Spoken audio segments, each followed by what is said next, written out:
9절의 말씀입니다. 마가복음 16장 9절로 15절의 말씀, 우리 말씀을 읽으실 때 각처에 있지만 합독하는 시간을 갖도록 하겠습니다. 마태복음 16장 9절로 15절의 말씀 우리 함께 받들어 읽겠습니다.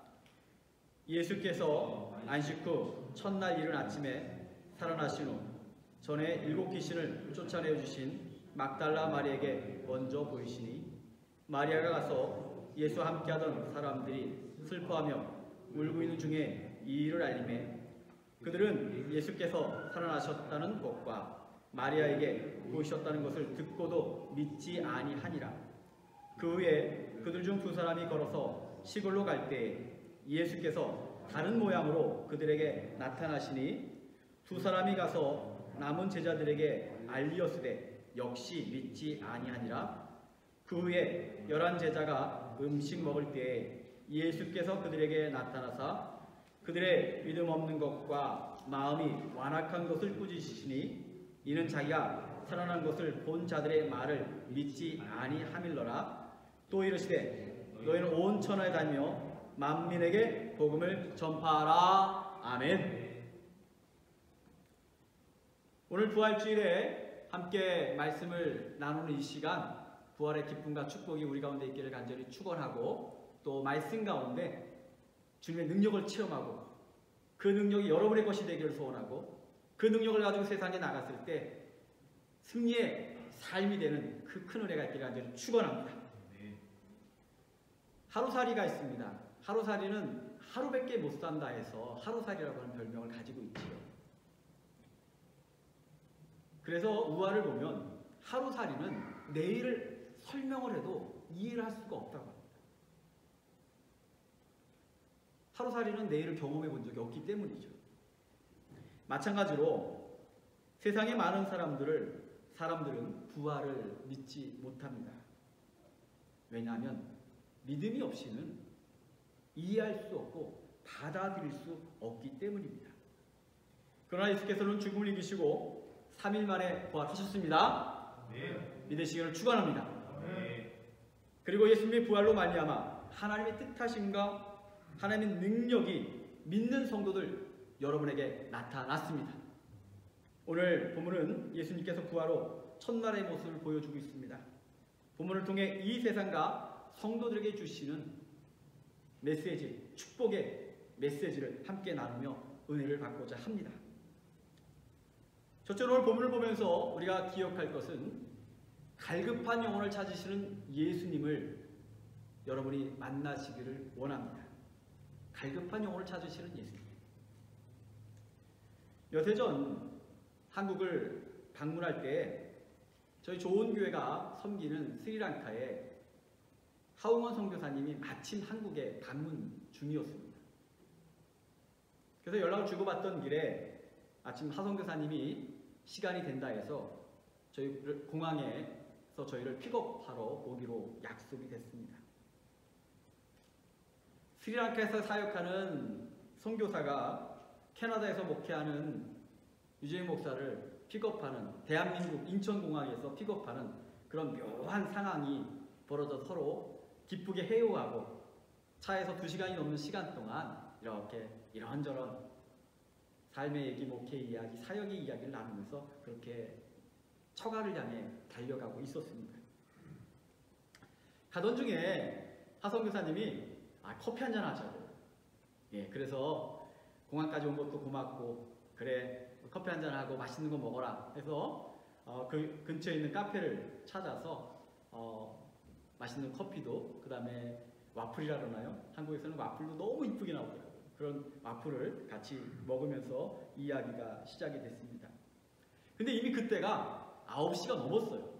우리가 한국에 공항에 도착하면 6시가 넘고 짐 찾고 먹고 그러다 보면 7시가 되는데 이천까지니까 이미 그 시간이 9시가 넘었습니다. 아직도 처가까지는 20분을 더 가야 돼요. 그런데 하성교사님이 커피를 마시며 와플을 먹는데 오래간만에 만난 친구를 보고 이야기를 시작하는데 이야기가 끝이 없는 거예요. 하고 싶은 얘기가 얼마나 많은지 끝이 없어요. 그래서 저는 하성교사에게는 좀 미안하지만 제 머릿속에는 그 이야기를 들으면서 겉은 듣고 있는데 속에서는 무슨 생각을 하냐면 빨리 일어나서 처가에 가야 되는데 그런 생각을 하는 거죠. 카페에 앉아서 9시 넘어서 들어간 카페에서 커피와 다과를 나누며 거의 1시간 가까이를 듣기도 하고 이야기를 나누다가 10시가 넘어가는 시기를 보면서 이제는 얘기를 해야 되겠다. 우리 처가에 장모님과 가족들이 기다리니 가봐야 되겠다 해서 겨우 그 자리를 마무리 짓고 출발을 했습니다. 결국은 처가에는 10시가 한참 넘은 시간에 겨우 도착을 하게 됐죠. 제가 이런 얘기를 하면 하성교사를 혹시나 좋아하지 않는다 착각하실 수 있겠지만 저는 하성교사를 동역자로 존경하고 친구로서 좋아합니다.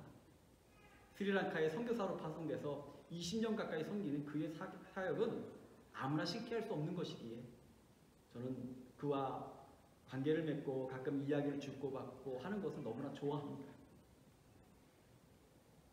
그와 함께하는 시간이 아깝지가 않아요. 그럼에도 몇 년 만에 방문하는 한국에서 저는 먼저 만나야 될 가족들이 있었습니다. 그래서 저는 머릿속에서 이야기하면서도 머릿속에서는 빨리 가야 되는 거예요. 이 생각을 했던 거죠. 혹시나 하성교사가 이 설교를 들으면 오해할까봐 미리 사과를 하겠습니다. 하성교사 미안해. 우리 인생에 누구를 만나는가, 더 나아가 누구를 먼저 만나는가 생각보다 중요한 주제예요. 누구를 먼저 만날 것인가 결정하는 거요? 되게 중요한 일입니다. 십자가에 달리신 예수님께서 3일 만에 부활하셨습니다.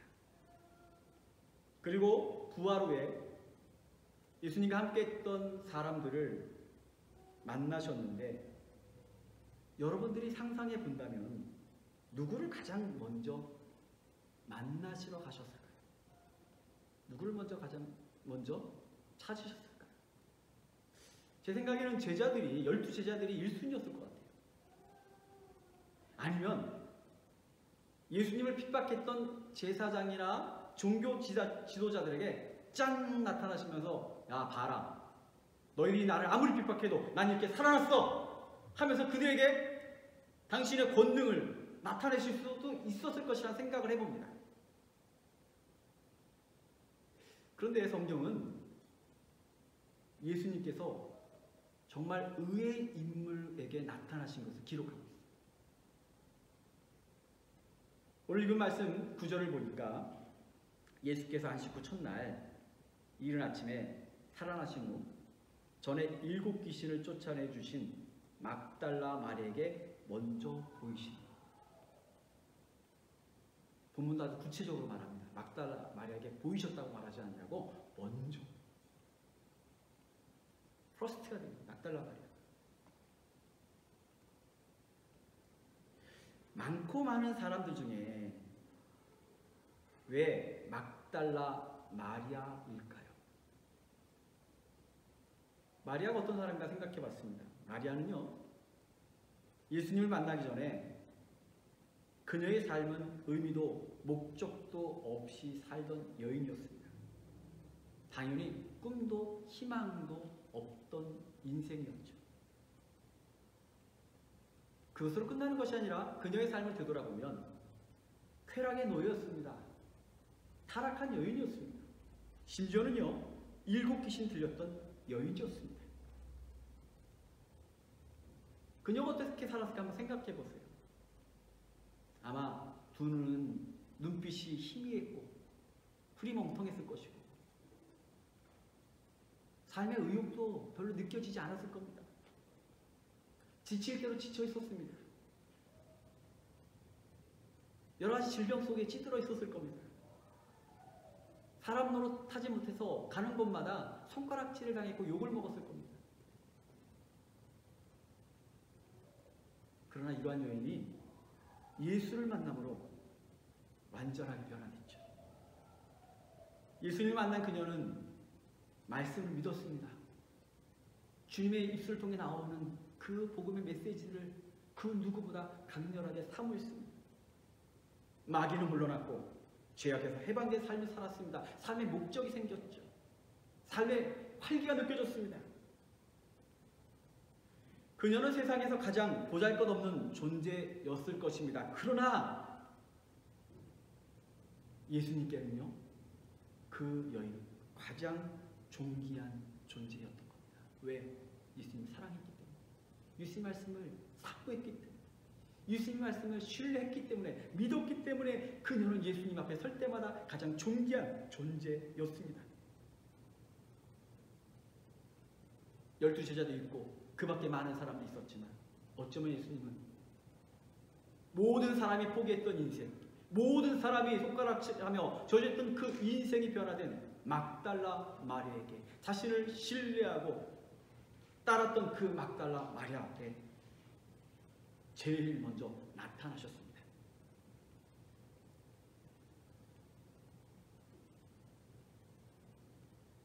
저는 이 너무나도 익숙한 이 구절을 읽는데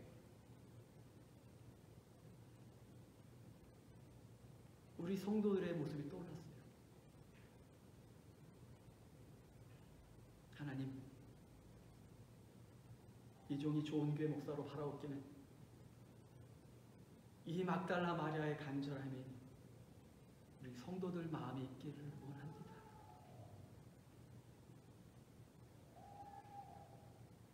하나님, 이 암울한 시절에 이 여인처럼 예수님을 갈급해야 하는 우리 좋은 교회 성도들이 되기를 원합니다.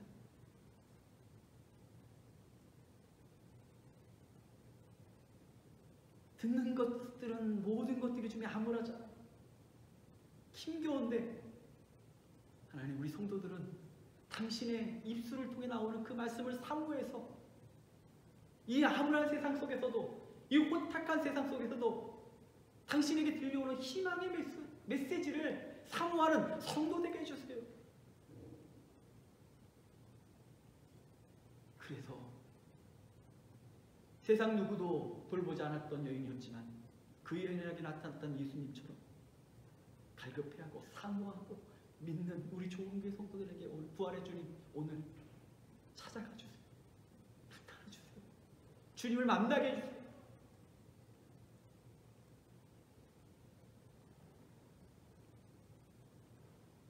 사랑하는 좋은 교회 성도 여러분, 우리 좋은 교회는 하나님께 영광 돌리는 교회입니다. 하나님 말씀을 사모하는 교회입니다. 말씀을 우리 삶 속에 날마다 의지하고 인정하고 순종하는 교회입니다. 이 부활의 날에, 예수님께서 부활하신 이 기쁜 날에 저는 믿고 선포합니다. 예수님께서 여러분 곁에 찾아가신 줄 믿습니다. 아멘. 여러분 곁에 같이 계신 줄 믿습니다. 아멘. 왜? 우리는 갈급해하기 때문에, 우리 사모하기 때문에, 당신의 말씀 믿기 때문에, 우리의 간절함으로 부활 그 첫 시간에 예수님께서 막달라 마리아를 만났던 것처럼 우리 좋은 교회 성도님들 오늘 정말로 주님을 만나시길 간절히 축원합니다.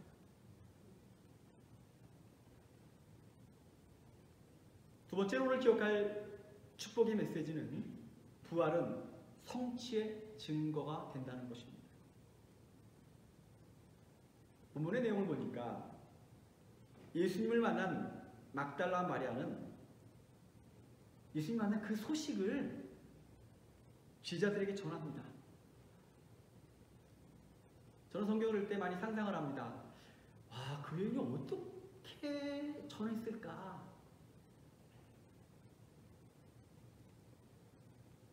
여러분, 그 여인이 얼마나 기쁨으로, 요즘 말하는 오바이션, 소리를 지르며 전했을까요?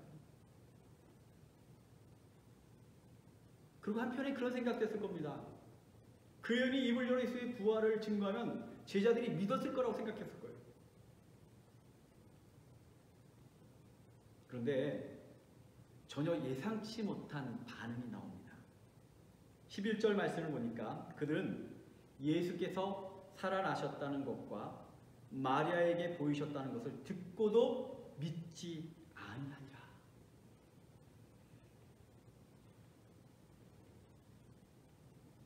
저는 이 장면이 너무 충격적이었어요. 예수님이 부활하셨다고 소식을 전하는데 제자들이 믿지를 않아. 그 13절에도 주님의 부활의 주님을 믿지 못하는 제자들의 모습이 다시 한번 기록되어 있습니다.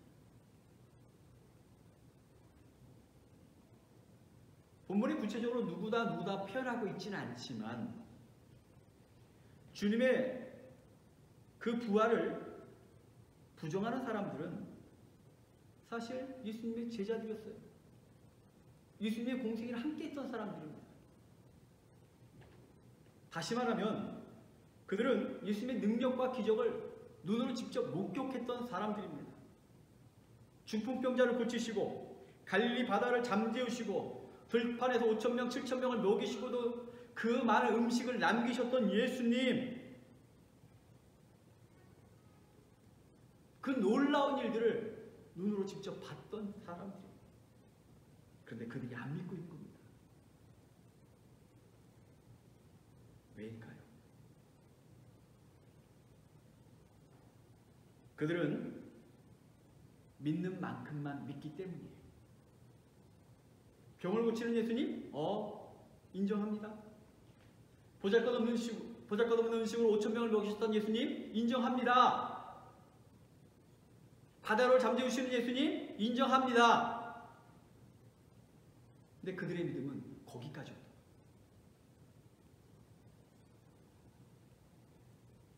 죽음을 이기시고 부활하신 주님을 믿지는 못했다는 거죠. 그들의 생각에는 장사 지낸 지 이미 3일이 된다. 그 돌무덤에서 이미 예수는 벌써 썩어서 냄새가 풍겼을 거예요. 어떻게 죽은 사람이 다시 살아? 그걸 어떻게 믿어? 인정할 수 없어.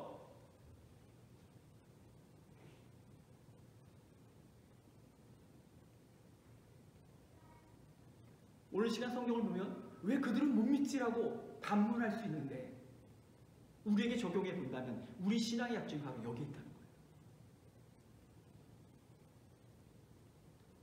성도에게는 각자의 믿음이 있습니다. 믿음이란 단어로 모두가 같은 표현을 합니다.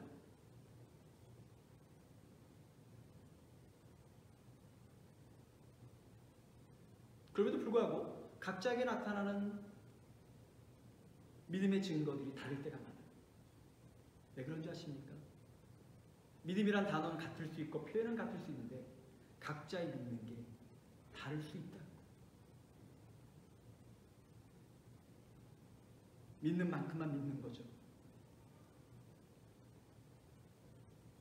믿기는 하는데 다 믿는 게 아니에요. 때로는 이성적인 측면에서 믿을 수 있는 것만 믿습니다. 때로는 잘 믿고 있는데 나머지 10%를 못 믿어요. 그게 부활의 사건일 수도 있고요. 생명의 주인이심을 못 믿기도 하고요. 그래서 우리는 그 10%를 못 믿고 20%를 못 믿어서 그것을 무엇으로 대체하는 줄 아십니까? 물질의 힘으로 대체합니다. 또는 권력으로 대체합니다. 지식으로 대체하려고 합니다. 안 믿는 게 아니에요.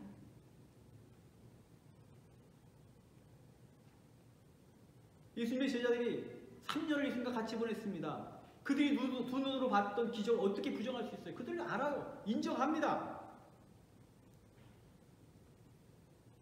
그러나 바다를 잠재우는 것과 죽은 지 3일 만에 되살아나는 것은 다른 차원이라고 생각했겠죠.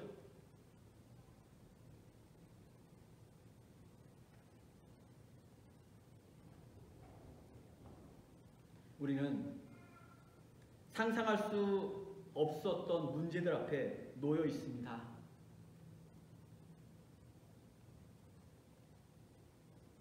아직도 갈 길이 멀다고 하네요.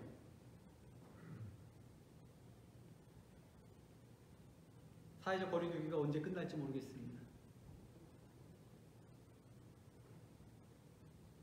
우리 사랑하는 성도들 같이 모이지 못하고 이렇게 몇 분이 앉은 자리에서 예배를 드리는 게 참 힘들더라고요.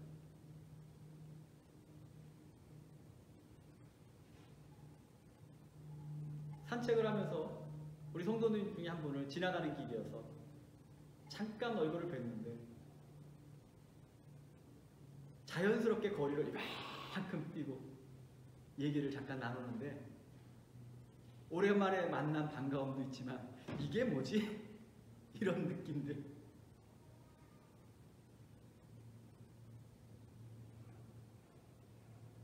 갈 길이 먼 게 사실이고 안타까운 게 사실이고 저마다 겪어야 될 문제들이 굉장히 많이 있습니다. 그럼에도 불구하고 여러분에게 묻고자 합니다. 코로나 바이러스가 아무리 엄청나고 세상을 흔들고 있지만 코로나 바이러스가 하나님을 이길 수 있다고 생각하십니까? 하나님께서 코로나 바이러스 앞에 굴복하셨습니까? 교회가 온라인 예배를 드리고 있지만 우리 교회와 신앙이 무너졌습니까? 세상이 혼탁하지만 여러분의 가정이, 여러분의 일터가 속절없이 파괴됐습니까? 물론 힘들고 어렵습니다. 안타까운 일들이 많습니다. 앞이 보이지 않습니다. 그럼에도 불구하고 믿음으로 기도하는 주의 백성들을 하나님께서는 포기하지 않으셨습니다. 절대 포기하지 않으십니다. 하나님 결코 여러분을 놓지 않으셨습니다. 하나님은 결코 여러분 곁을 떠나지 않으셨습니다.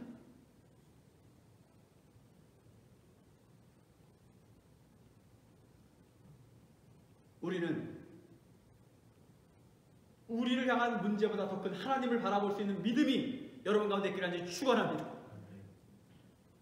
아무리 어둠의 세력이 클지라도 그 어둠의 세력보다 더 큰 하나님, 우리의 믿음으로, 기도로, 성령의 능력으로 우리를 옥죄는 수많은 것들을 뚫고 하나님께 나아갈 수 있는 믿음의 백성이 되기를 간절히 축원합니다. 에베소 3장 20절을 보니까 우리 가운데서 역사하시는 능력대로 우리가 구하거나 생각하는 모든 것에 더 넘치도록 능히 하실 이에게.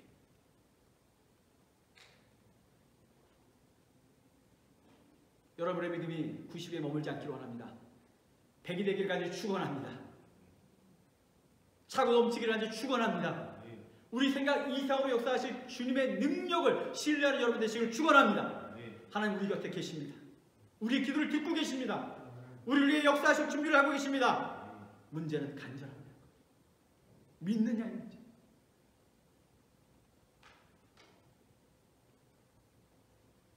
예수님의 부활은 그래서 의미가 있는 거예요. 부활의 소식이 들려왔는데 제자들이 안 믿었어요. 왜? 그들의 믿음은 거기까지였습니다. 그러나 오늘 부활주일에 우리 좋은 교회 성도들은 부활의 주님을 영접하시기를 축원합니다. 부활을 믿는 자, 그 부활의 기적을 사모하고 인정하고 그로 말미암아 하나님의 백성된 자, 하나님께서 여러분 가운데 역사하실 줄 믿습니다.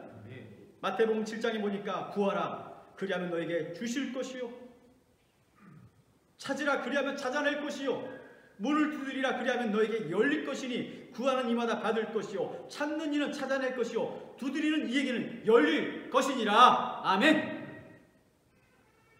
오직 믿음으로 하나님께 구하시기를 축원합니다. 여러분이 믿는 만큼 기도할 때 이미 여러분의 응답하실 줄 믿습니다. 세 번째로 부활은 믿음의 명령입니다.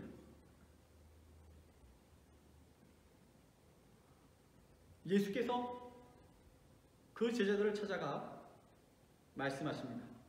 또 가라사대 너희는 온 천하에 다니며 만민에게 복음을 전파하라. 이 명령은 하나님의 능력을 체험한 백성들에게 주시는 명령입니다.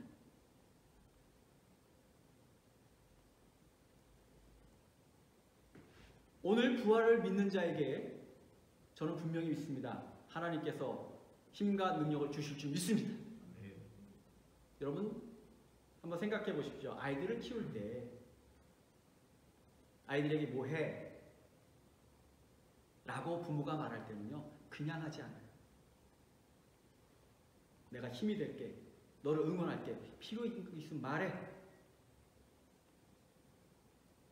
예수님께서는 우리에게 명령 주셨습니다. 미션 허락하셨어요.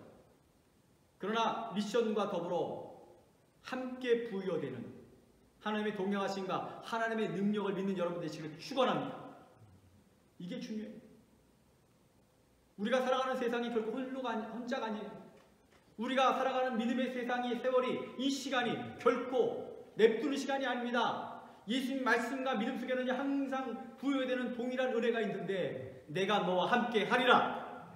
이 말씀이 우리 가운데 있기를 축원합니다. 그러기 위해서 복음을 전파라고 하는 말씀 속에 이 말씀이 우리에게 요청하는 것이 있습니다. 무엇이냐? 그것은 복음을 전하는 자는 믿음의 백성이 되어야 된다는 겁니다.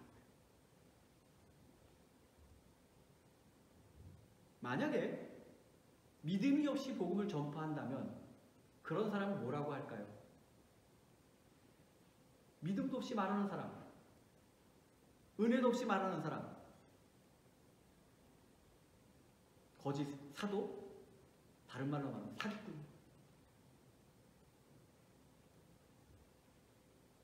사기꾼의 특징을 찾아봤습니다.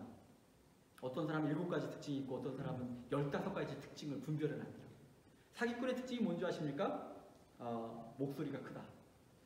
그래서 하나는 저도 목소리가 큰데 또 말이 많답니다. 말이 그렇게 많대요. 과도하게 친절하답니다. 사기꾼의 특징, 과도하게 친절해. 또 말은 많은데 실체가 없어. 굉장히 아는 사람이 많아. 근데 핵심은 뭔지 아십니까? 사기꾼의 특징?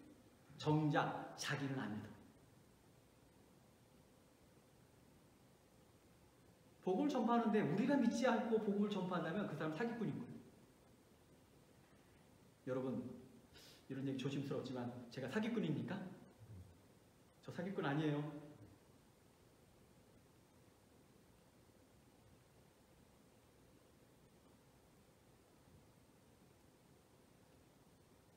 잠깐의 체험이지만 오늘 조용한 기도를 할 때 부활절 성서를 낭독해 드렸는데 하나님께서 예수를 죽은 자 가운데 두실 수 없다라고 하는 그 말씀을 읽을 때 제 심령이 약간 울컥하더라고요.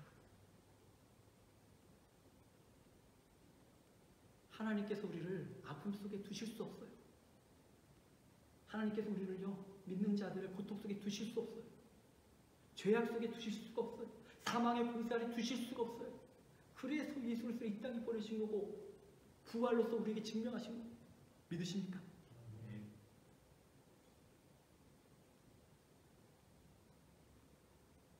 복음을 전파하라고 하는 말씀 속에 우리 함께 하시겠노라고 하는 약속이 있는 거고 우리에게는 그 함께 하시는 주님을 향한 간절한 믿음, 흔들림 없는 믿음, 이 세상을 이기는 믿음, 믿음에 대한 강력한 요청이 오늘 우리에게 요청되어지고 있습니다.